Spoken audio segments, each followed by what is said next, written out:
Jadi perempuan yang haram dinikah itu ada 7. Yang faktor nasab, yaitu siapa? Ibu, putri, saudara putri, bulik dari bapak, amah itu bulik dari bapak, kholah itu bulik dari ibu, keponakan dari saudara lelaki, keponakan dari saudara perempuan. Ini disebut haram karena nasab gen. Kalau orang Jawa bilang hanya 4 karena ngitungnya bulik baik dari bapak maupun ibu. Kalau orang Jawa bilang kan bulik terus keponakan dihitung 1. Padahal ada keponakan dari saudara lelaki, ada keponakan dari saudara apa? Perempuan. Wabanatul akhi wabanatul ukhti. Terus kedua haram karena rodok. Kita tahu dalam hukum Islam rodok adalah sama dengan nasab. Jadi ibu yang pernah menyusui kamu berarti jadi ibu kamu. Dan saudara sepenyusuan berarti menjadi saudara kamu. Ini disebut wa ummahatukumul lati arda'nakum wa akhwatukum minar radha'. Terus ketiga haram karena musaharah, karena besanan. Jadi pagi ini misalnya saya nikah dengan Sri, bilang qabiltu nikaha wa taswijaha bil mar'il madhkur. Setelah nikah dengan Sri ini otomatis ibunya dia menjadi mertua. Otomatis haram saya apa? Nikah. Ini namanya haram karena musaharah. Atau kamu punya anak Zaid. Zaid pagi ini akad dengan Sri. Berarti Sri adalah menantu Anda. Otomatis haram bagi Anda. Itu namanya haram karena musaharah, karena bisanan. Itu yang disebut waroba haram-haram itu kan seterusnya itu wa ummahatu nisaikum. Ibu dari istri-istri kamu. Memang ini agak jelimet, tapi memang syaratnya mufassir harus biasa jelimet. Jangan hanya nyari partai, ayat-ayat untuk kepentingan partai. Wah itu ngeri. Kacau, Quran dipakai kampanye. Terus, itu berarti sudah 3 kan? Haram karena nasab, karena rodok, haram karena musaharah. Terus yang keempat ini, haram yang bukan karena sebab pada seorang perempuan, tapi karena istri orang. Itu disebut wal muhsanatu minan nisa. Haram menikahi perempuan yang masih milik orang lain. Nah, orang lain yang menikahi ini, istilahnya Allah adalah lelaki yang menikahi perempuan ini adalah lelaki sing muhsinina ghairu musafihin, secara nikah yang sah. Nah, nikah yang sah itu begini dalam hukum fikih Islam.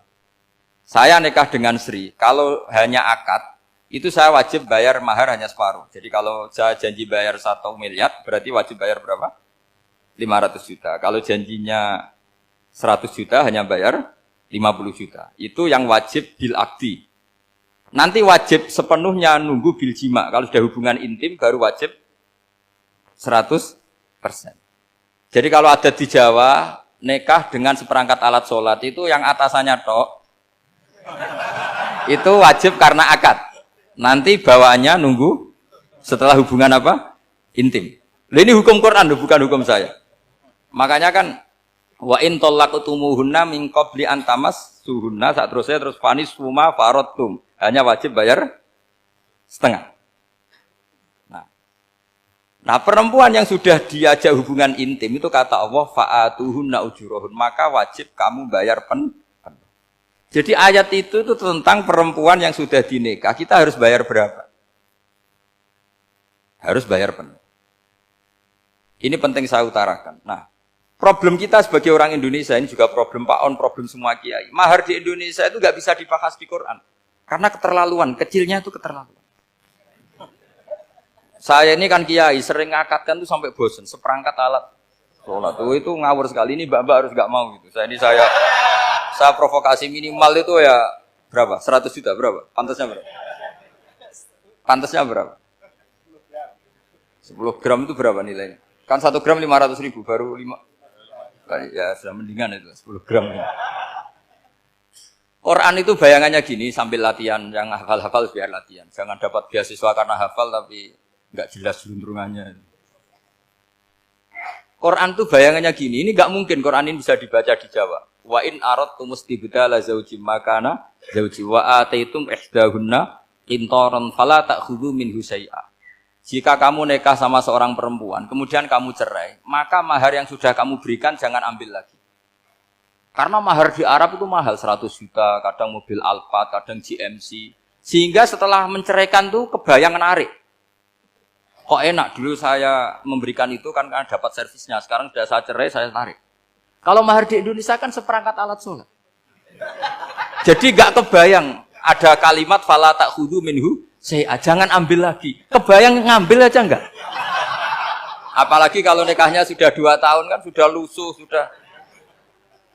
Tapi kalau di Arab itu kebayang karena mahal. Makanya orang Arab suka nikah orang Indonesia karena murah. Jadi bahasa kintoron tuh harta yang enggak ternilai. Wa ataitum ihdahunna kintoron. Yang enggak ternilai, mahal betul. Itu pernah saya hitung, ada yang mahar itu 400 juta, ya sekira segitu. Nah, makanya setelah dicerai, Allah memperingatkan, setelah kamu kasihkan, ya jangan minta lagi. Kenapa kepikiran minta? Karena jumlahnya besar. Kalau di Indonesia kepikiran nggak minta. Nggak kepikiran, saking kecilnya. Seperangkat alat sholat, kadang 1 juta. 1 juta itu setelah hubungan intim, sebelumnya yang wajib hanya 500. Itu kan nggak kebayang. Makanya susah ngartikan Quran di Indonesia, kadang susah karena kadang terlalu. Itu pernah Sayyidina Umar radhiyallahu anhu pernah bilang begini, wahai para perempuan, mahar itu jangan mahal-mahal, kasihan para lelaki. Itu ada perempuan alimah ya, orangnya alim betul. Meskipun nggak pernah sekolah di UI, tapi alim itu. Itu usul langsung gini, ya Amirul Mukminin, laisa dzalika laka ya Amirul Mukminin. Waqad qala ta'ala wa ataitum ihdahunna qintaran. Kamu hanya seorang Amirul Mukminin, tidak berhak bikin aturan pembatasan mahar. Allah saja tidak batasi, kenapa kamu batasi?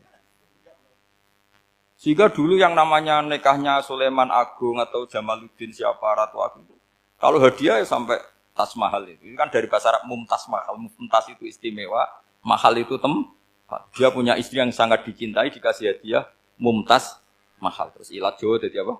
Tas mahal. Itu sama Mujid Ulil Albab kalah. Itu kalau cerai kan kepikiran minta lagi. Dikasihkan yang baru. Tapi kalau di Indonesia tidak mungkin karena apa tadi? Seperangkat alat sholat. Begitu nyari yang murah lagi. Yang bagus kitanya, bungkusnya yang bagus.